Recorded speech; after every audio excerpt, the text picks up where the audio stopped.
Sir, how you doing today? I'm doing fine. What's your name? Bob Ahlstrand, How old are you, sir? 85, 85. You served in the military. If you don't mind, which branches did you serve the in? Navy. The Navy. What was your job or rating in the? I joined when I was 17, and I went to boot camp. And what I went in, I was hoping to be, was an electronic technician. But they gave me some tests, and I was colorblind. So you can't fool around with wires. Can't see the color of the wires. So then I took all these other tests, and I went to yeoman school out in San Diego. And from there, I went on board a ship, USS Orca, ORCA, AVP 49, was a small seaplane tender. And we're based in San Diego, but main job was to be what they called a station ship in Hong Kong. So I left San Diego. We stopped in Guam, Okinawa for about a month and a half, and then over to Yakosuka, Japan, which was the biggest Navy base, Japanese Navy base in World War II. And while I was over there, I got transferred to the ammunition depot in Yakosuka. So what we did is we stored ammunition, but as the ships came in, they would unload them, because they didn't want to blow up the city of. Inside the bay, or Yeah. safety purposes, we got to get Yeah. all the explosive stuff off. So, and then when they left, you had to restore them, and it was a great place to be. Would you say the job was the bomb? No, to avoid bombing. We actually had well, today it would be a Navy SEAL, but I think they called it UDT, Underwater Demolition Okay. Technician, and he would go out in Yakosuka Bay with a young kid in a boat, and they would pick up these bombs that had failed to go off, and load them up, and they took them someplace and detonated them. But and he did that every day. But well, not all, was we stored the ammunition, replenished the ships, that type of thing. And I was cleared for secret information. And so every day I would have to drive back into the Navy base and get secret messages. I didn't read them. I just, but they were mostly about ship movement. Just the chatter and the intel. Yeah, because they'd tell us when they were coming in, so you could be prepared. I mean, when you had to unload an aircraft carrier, you were looking at an ordeal. Now, the fortunate thing was, for us, is they were trying to restore things in Japan. And so they had hired a lot of Japanese guys who did all the buggy lugging. And so we supervised, you do this, you do that, and the same thing. What time frame? What years would this be? I was over there from late 58, 59 and 6. I was there for, I think, close to 20 months. And Korean War, possibly It beginning of was already Vietnam. done with. So, I mean, that was another big advantage to me. As I go in as a 17-year-old kid, and the senior people were all World War II or Korean. who didn't like to take a lot of guff from 17-year-old kids. And Do what so I you say. you grow up fast. Yes, sir. You learn how to obey orders without, hey, chief, I don't think this has to be painted. Get to it, John. But that was good for me. I mean, The discipline. good, yes, exactly. So would you tell a young individual, in your words, what would you say if they were thinking about joining? Well, I would think that, again, for most of them, I would think the experience I had would be a good thing, to have them go through something like that. Now, obviously, you don't have World War II guys still in there. But, I mean, you probably have people who were in Vietnam. And, Afghanistan, Desert Shield, Afghanistan, Desert yeah. Storm, we Yeah. still have warriors. oh, yeah. Yes. So it's good for them to learn that kind of stuff. And in your words, how would it change your life? How did it impact? How Well- did it guide you? And what did you do after? it taught me that you got to get your rear end in gear here and get going.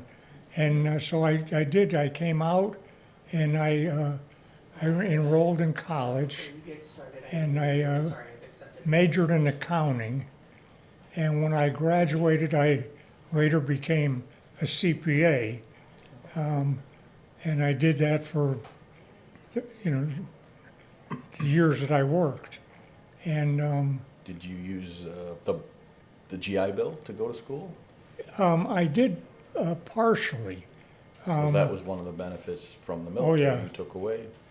The funny thing was, when I was going, I would tell them I'm going to be taking these courses and so forth, and I'd never hear back from them. And then all of a sudden I'd get a check. Okay. I don't argue. Money comes in the mail, you don't ask. Yeah. But, so I got my college education and, like I say, became a CPA, which provided me a good livelihood. And Family, wife, kids? I was married, had 2 kids. My daughter now, who's down here, she's 62 years old, so we're getting up there. And as Charlie said, he was sorry he didn't have any grandkids. I have 3 grandkids and 6 great-grandkids. So, That's amazing. yeah. I don't get to see them too often because they live up in Atlanta. A little bit of a drive. Yeah. So, are you currently taking any of the veterans, the VA benefits, or are they helping you in any way? No, the thing is, I couldn't, when I applied for them, I couldn't get them because the time period I was in, September 57 to September 2000, there were no wars. Okay. So you can't, I didn't know, not 2000, Yeah, the time. 1980. Yeah, okay, so you served about, what, 30 years? No, I only served 3. 3 years, okay. 3. Yeah, it wasn't 2000, it was, So, my math, numbers are hard. yeah. But no, it was, when I went in, they had a thing called a kiddie cruise. So if you went in before you were 18, you'd get out just before you were 21. And that's what I did. So, It's a very young age to take on those responsibilities. Did it make you grow up quickly? oh, like sure you were it saying? did, yeah. Yeah, besides the Chiefs kind of putting a boot to you. Yeah. Yeah, no, you learn quickly. And I mean, Did it change possibly the way you raised your kids or your I grandkids? probably had some influence, but Making them make the bed every day. but yeah, I mean, even like I said, we had Japanese people who did a lot of the lugging on with the ammunition, but they also were in the mess hall. So I haven't had the experience of KP and peeling potatoes and stuff, which I didn't miss. But they did all that, and they would actually come around. We'd had to go through a line to get the first, but they would then come around. You need extra vegetables and dessert and this and that. And this was more like living in a hotel than. So the food was good. It was pretty good, yeah. You don't hear that too often from military No, people. I know it. No, it was pretty good. In fact, when I started to think about it, when I was going to come here, I said, "Am I going to be able to eat that food?" And I said, "Well, I ate it in the Navy. I can." Choke down that boot camp food, I can eat anything. That's exactly right. But yeah, it was a good experience for me.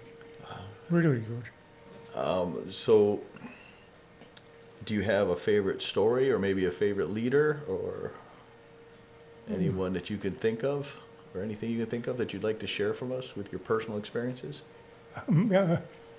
Yeah, one of my favorite stories, and I didn't know anything about firearms. And in fact, in the Navy at that time, we fired a 45 once. But when I was going in for the classified materials, they made me put a 45 on in the holster with no ammunition.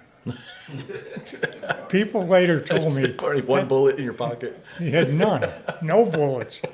They said that is the stupidest thing you ever did, because if somebody come up to rob you, It's a they club. yeah, but they see you got that gun, and they're likely to off you instead of. But that was, other than that, it was pretty routine. Which I would highly recommend it for anybody. So you think young people should possibly think about? I don't know. I mean, again, it was a different time. When I graduated from high school, not everybody automatically went to college. In fact, I would be willing to bet half of my graduating class did not. They either went right to work or in the military. And but today, it's like you have to go, get going in the college, and what we need, from what I understand, is you need a lot of carpenters and electricians and all that kind of stuff, and they don't. There's not that many trade schools anymore. Some So tradesmen. yeah, so. So, I mean, with the military, they teach you different trades, they teach you different skills, but you, Yeah, well, would it you was have been mostly able, administrative work, and yeoman, yeah, and the yeoman is basically administrative. yes, Yeah. yep, and I worked under a first-class yeoman, and I mean we were right next to the commanding officer, which was also good, and where we were in Japan, he wanted us. There was an Air Force base not too far that had a beautiful golf course. And they used to have matches, and he wanted to put together a golf team. And I had played some golf before. Well, I caddied when I was 12. So I was playing then. And so I was the fourth member of the team. And so every Wednesday afternoon, we're off playing golf. I mean, this ain't a bad life, and getting paid for it.